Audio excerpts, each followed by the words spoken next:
to recover our neighborhoods, are digging out of civil unrest. And over the past several months, many community leaders have asked us, what can we do and how can we help?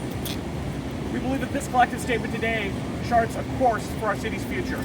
The organizations coming together represent a wide variety of interests and backgrounds, but we all believe we must have stability and safety throughout our city. We are committed to working together for prosperity and opportunity for all our residents. We believe we can rebuild our community as a safer, stronger, more equitable place. And while the members of this coalition don't agree on everything, we all agree on one thing, and that's the city that we love is worth fighting for. With that, I'm going to turn it over to my colleague Steve Kramer with the Minneapolis Downtown Council, also on behalf of Thanks, Jonathan. I'm Steve Kramer. I'm the President and CEO of Minneapolis Downtown Council. And as Jonathan said, this collective voice statement goes from all parts and all sectors of our city, north to south, faith, business, nonprofit, community leaders together. We are aligned around three priority issues. This isn't the defund crowd, just to clue you in. This is not the defund crowd. We support public safety for all through both and strategies and reform and renewal of MPD under the chief's leadership. Also, charter change that improves city government and broadening economic opportunity within the community. This vision for a future Minneapolis unites us, and it stands in contrast to what others are promoting, most notably the Yes for Minneapolis campaign. We don't believe in bumper sticker solutions to the #1 priority of making Minneapolis safe and prosperous for all. Our city's status quo, sadly, has become rising crime and polarization that takes its greatest toll on our most vulnerable citizens. A pink casket rolling down a Minneapolis street is a wake-up call for all of us. We don't stand for that status quo. We stand for actions that will change conditions in Minneapolis for the better for everyone. No one in our community has been more forceful or articulate on these points than Sandra Samuels, so it's my pleasure to turn the mic over to her, followed by our other speakers. Louis King from Summit Academy OIC and Minneapolis Together, Reverend Ian Bethel from the Community Mediation Team, Greg Hestes, former city and university law enforcement leader, and Catherine Treves from the group Charter for Change. Sandra? Thanks. Good morning. And I come here as part of this collective voice, but I come as a mother who happens to be African American, if you haven't noticed, who lives in North Minneapolis and been living there for 24 years with my husband and 3 daughters and our cats and our dogs. And I am afraid of what's happening to the city that we love and to the children in the city.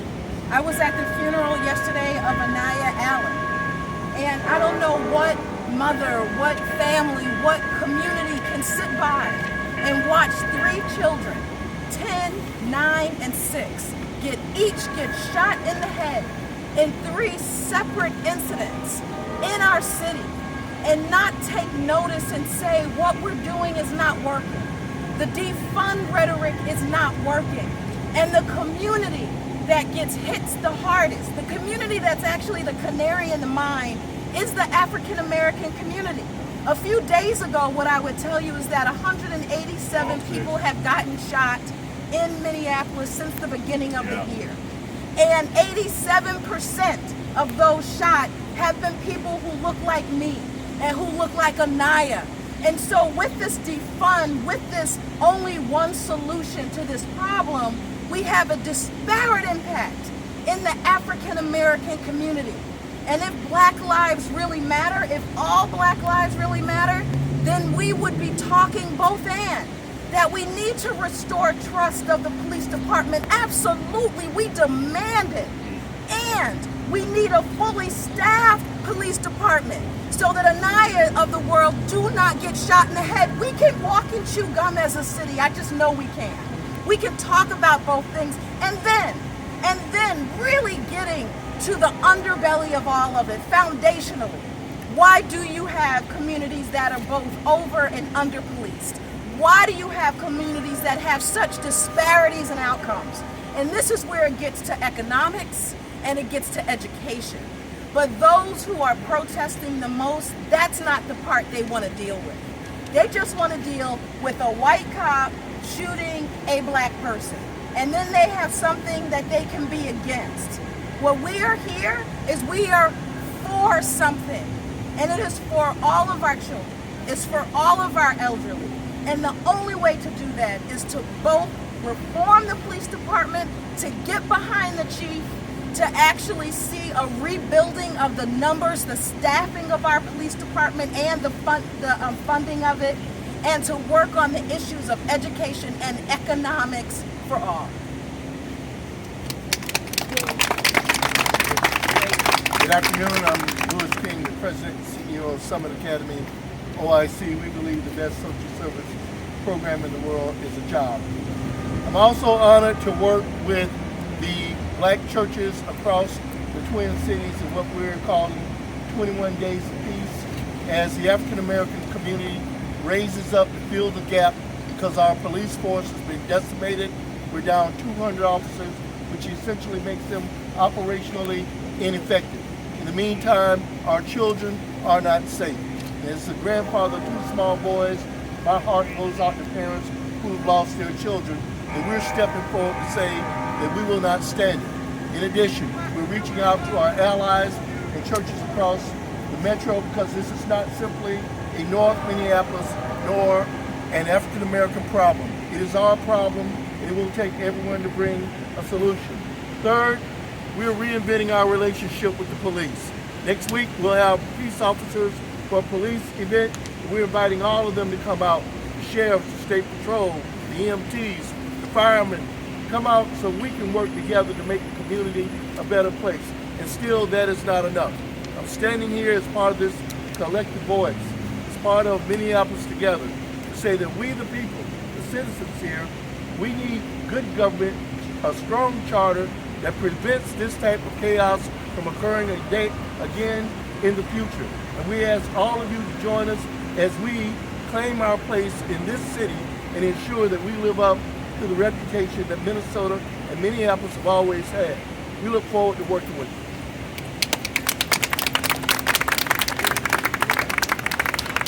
I'm Pastor Ian D. Bethel, Senior Pastor of New Beginnings Baptist Ministries, South Minneapolis in St. Louis Park, and the spokesperson for the Unity Community Mediation Team.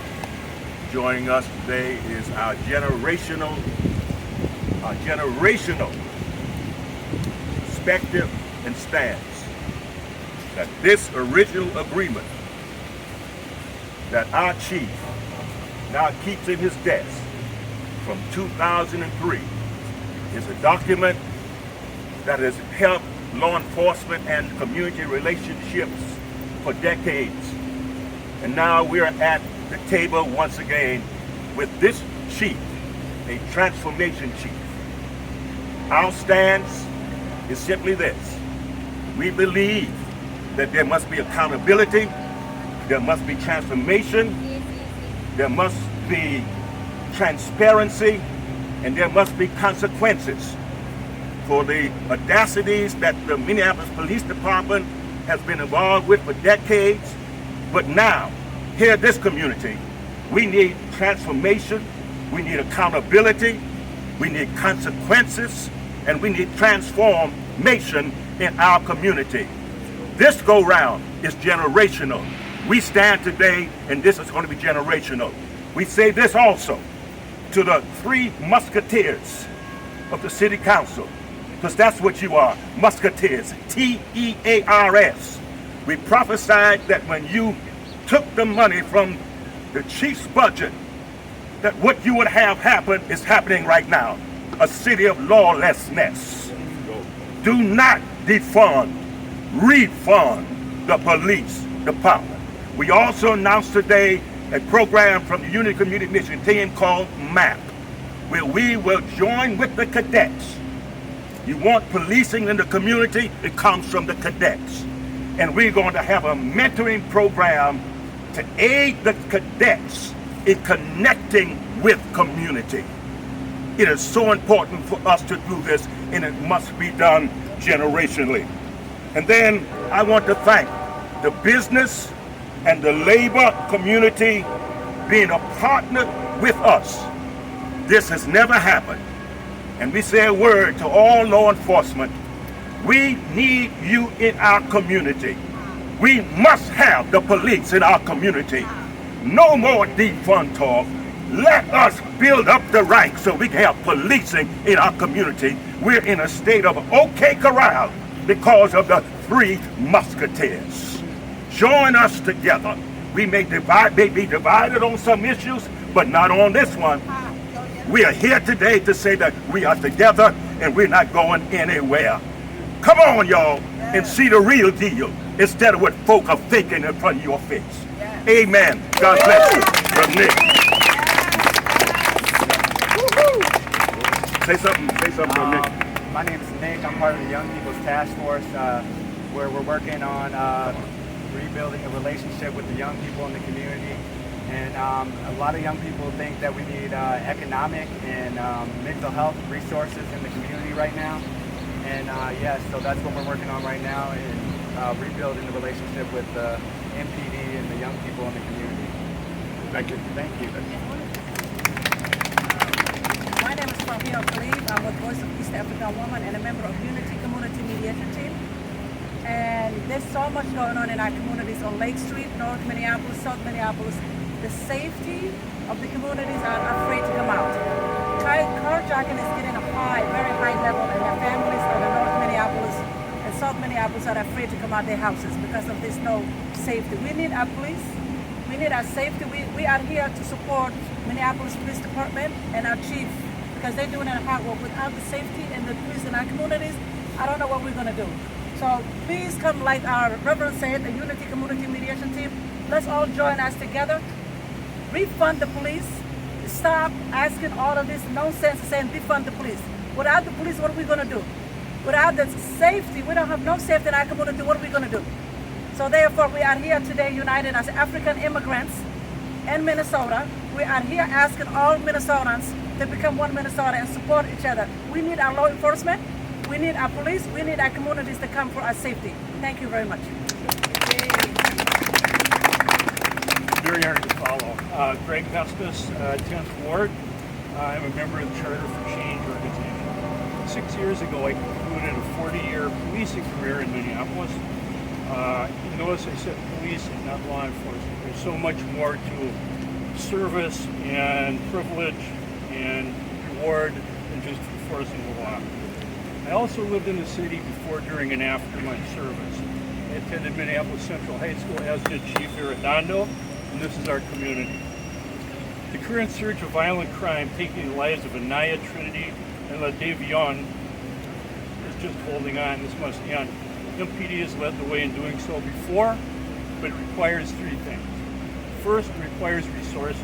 The chief is fighting hard, but it'll take time to recover. The council must act in support.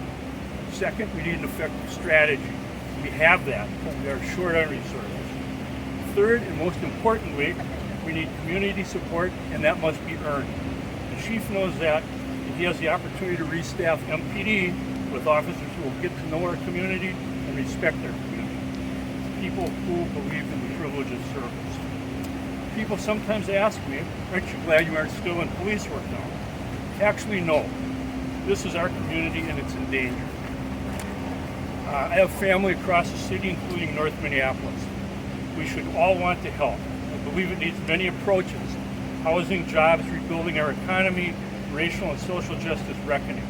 But from my experience, a strong community-supported police force is absolutely essential. The abolish, defund, imagine rhetoric has contributed to increasing violence in our city. It has resulted in a depleted and demoralized MPD. At a time when the police have never been more badly needed. The ill-conceived public safety charter amendment must be defeated. Conversely, the Charter for Change supports the amendment proposed by our Charter Commission to bring clarity to the most confusing lines of authority of any city of the first class in Minnesota. We believe the City Council should be our legislative branch, acting as both legislative and executive as they do now, destroys good government and separation of powers. For all these reasons, I don't think we could have a better leader at this time than Chief Ferragondo. He has my support, and he deserves the support of the entire city. I believe the future of our city and our children hangs in the balance. Thank you.